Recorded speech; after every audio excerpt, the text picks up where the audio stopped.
Hey guys, how's it going? I originally started this video project back in January. It was going to be released on January the 6th, but we all know what happened then. It is my 12 days of fit myths. So now, since Valentine's Day is coming up, I've retitled it, reworking it a little bit for you. It's called February Fit Myths. So, get ready to be blown away. Hi, I'm Christopher, and I am a fitness professional. I've got a degree in exercise science, and I've got multiple national certifications, and I even have experience as a former instructor of exercise physiology. Today is Epiphany, which is the day after the 12 days of Christmas. That's right, the 12 days of Christmas actually aren't leading up to Christmas. They are coming from Christmas until Epiphany, which is today. And so everybody is saying, New Year, new me, ha ha ha. And a lot of that is going to have to deal with fitness. So, in the spirit of the 12 days of Christmas, I've got the 12 days of fit myths. Fit myths, that's right. I'm going to be busting 12 fitness myths that I have heard quite frequently in my career.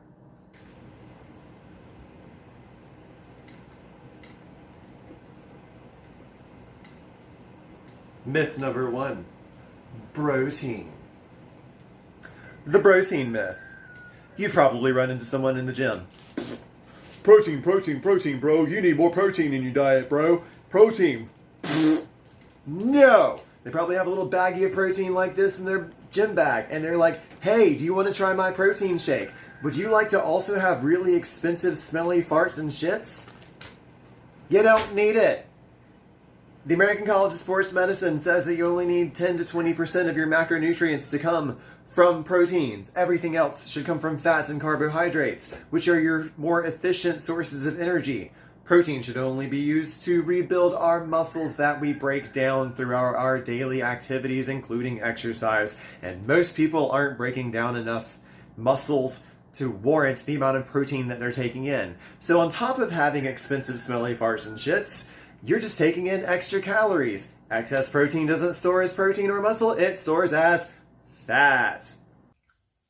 Myth number 2, the cardio versus the cardi-no. Now, this is an interesting one. You've got two different sides of the cardio myth. You've got the people who think that you've got to do cardio all day, every day to lose weight and to be healthy. And then you've got the people who say, if I want cardio, I just make sure that my heart rate's up during lifting weights, and so I lift my weights faster. Well, neither of those are true, actually. According to the American College of Sports Medicine, we need about 150 to 300 minutes a week of moderately paced cardio for heart health. However, to lose weight, we also need to make sure that we're doing resistance training, so therefore we have a higher muscle mass, which burns more fat even at rest. So we want to work smarter and not harder. So doing cardio every day is not the way to make sure that you're going to be skinny for that wedding this summer, but also making sure that your heart rate is up the whole time that you're lifting weights is not really good for you, and that's not how cardio works. It's a whole different type of tissues. And just because your heart rate is high doesn't mean that you're getting in cardio. I can hold my breath until my heart rate gets high, and it spikes because my brain thinks that I'm dying. Also, just ask anybody with anxiety about high heart rates. Doesn't mean you're getting in cardio. Myth number 3, abs in general. Now, you have abs, I have abs, everyone who can sit up straight and hold themselves up has abs. But most advice on how to see your abs is absolute shit. So, you'll hear people say, oh, you can work abs every day. They're a different type of muscle tissue. If you've discovered that abs are a different type of muscle tissue, then you've discovered something that physiologists haven't discovered in hundreds of years of research. Because they're not. They're skeletal muscle tissue, just like the rest of your muscles, and must be worked the same. You can work abs for endurance, and you can work abs for hypertrophy. But to be able to see your abs, guess what you need? A lower body fat percentage. We all know that one really skinny kid that couldn't pick up a pencil with his bicep, but he's got a six-pack and you're jealous of it. You know why? It's because that kid's got a low body fat percentage. So just working your abs without working on your body composition is just going to push out that tummy more. Myth number 4. Boutique gyms are great. Hi, welcome to my fad gym. We just opened, and we're going to do the same type of workout all day, every day. Every day is everything day, and we're going to reward you for having the highest heart rate you possibly can during the entire exercise, because that's going to leave you drained, sore, and sweaty, and you're going to feel like you got a great workout. However, it's going to be terrible for your body, because we're going to put your body into a state of catabolism, which is called destructive metabolism. So yeah, you're going to be losing weight, but you're not losing fat mass, you're losing your muscle mass along with it. But you've been so sore for 2 days that you didn't notice that you're peeing out your protein. The truth is, you should only be in your highest of heart rate zones if you're doing high intensity interval training for maybe 30% of your entire workout. That's what's safe and effective and healthy for you. Also, working everything every day and not having any purpose or point and everything's high intensity and as many reps as you can possibly do is terrible for your joints and your body, and that's why people consistently get injured all the time with those sorts of workouts. Enjoy. Next up, carbohydrates. Yum. Carbs are our friends. They're not our enemies. We need to stop waging a war on carbohydrates.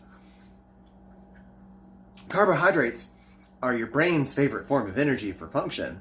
Also, carbohydrates are what fuels the body for higher intensity exercises. So when you're depriving yourself of carbohydrates, you're depriving your brain of its favorite food. You're also depriving yourself of being able to complete maximum muscular contractions. Therefore, you're not only starving yourself, but you're not even working out efficiently as you could be if you were fueling your body properly with carbohydrates. Now, that doesn't mean go shovel in a bunch of cookies and little Debbie cakes. That means good sources of carbohydrates that take longer to break down and that are more nutrient dense, so you get more vitamins and minerals along with those good, yummy, exercise fueling carbohydrates. Now, the American College of Sports Medicine says that carbohydrates should be 40 to 60% of your nutrition, especially for those of us who exercise. Dat booty dough! Our 7th day of Fit Myths, dat booty dough. Most of the time, if you see a little round thing in your face and she's got an itty bitty waist and it's nice and perfectly round and she's got tiny little legs, that ain't God's work. That's not how the body's shaped. We have these things called hip bones that stick out, and then we got a little dip underneath those hip bones usually because that's not where things attach. They go down through the hips. Your things that attach here go around the back. Those are your glute muscles. You got 3 different glute muscles. 1 wraps down, 2 wrap around. You should probably have a little dip in the side of your booty right there too, if it's all muscle. Now, you can also have a little layer of fat on top of that. That's fine, and it rounds things out. But when you see an Instagram model, and she's got her picture like this, and she's got this tiny little waist, and she's got these tiny little legs, and she's got a shelf booty that you could sit multiple glasses of champagne on. She didn't get that through the exercises she is trying to portray. She is selling tights, and that's about it. Our next myth, waist trainers.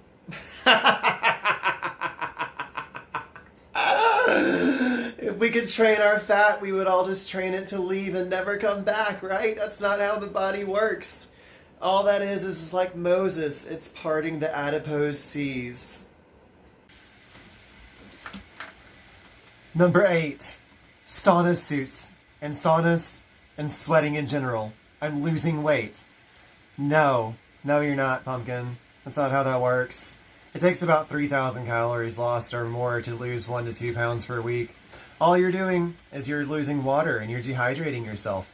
Remember, 2.2 pounds lost during exercise is 1 liter of water loss. All you're doing is dressing up like a bad Missy Elliott video and dehydrating yourself. Don't do that. It's bad for you. Also remember, exercising in heat doesn't mean that you're burning more calories. It means that you're burning through your energy systems faster and you're just depleting your glucose. Which leads me to our next myth, running. Running is bad for you. No, it's not. Running is actually pretty good for you. We're mammals. We're built to run. Running isn't bad for you. You're bad for you. Your form is bad for you, and your decision of footwear is bad for you. If you run like Bambi's mom, you're probably going to have some knee problems. If you went to Walmart and just picked a pair of shoes up off of the shelf, and you didn't get properly fitted or have a strike test done, you're probably going to have some problems with running. So it's not that running has a problem with you. You have a problem with running. Our next myth, BMI scale. 190 years ago, the BMI scale was created. And much like our politicians that were born at about the same era, they should be changed.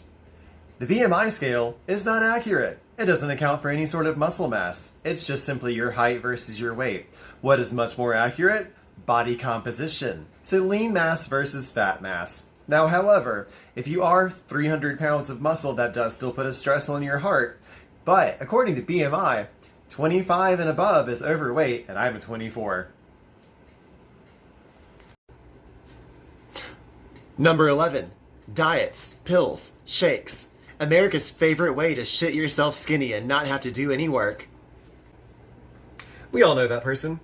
I've tried everything. I've tried every pill, every skinny tea, every shake. I've tried to starve myself. I don't eat for 16 hours a day, and I just can't seem to lose any weight. I've tried everything. But have you tried everything? Have you actually tried portion control and moving adequate amounts? Because that's what science says works.